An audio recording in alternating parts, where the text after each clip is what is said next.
E.B. Cushing was my great-grandfather. It's been so much fun to connect family history with city history, with A&M history. It has given me a true sense, a deeper sense of identity to learn of my association with A&M through my husband, who was also an Aggie. I mean, what good fortune I've had to have married an Aggie.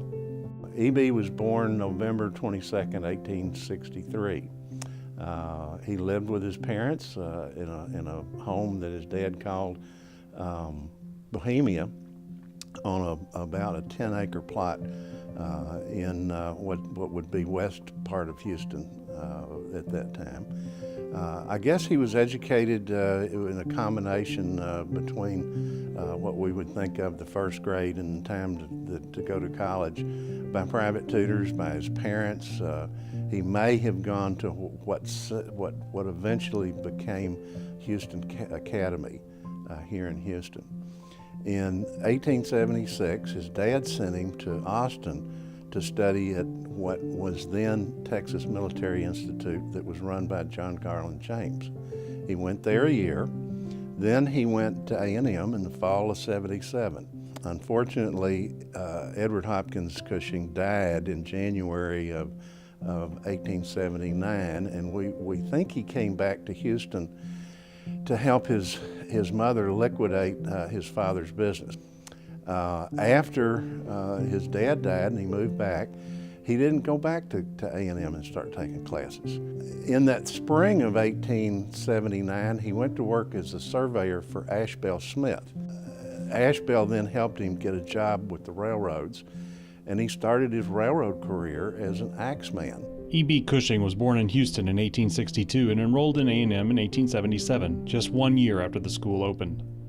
Following the death of his father, E.B. returned to Houston and eventually began a career with the S&P Railroad.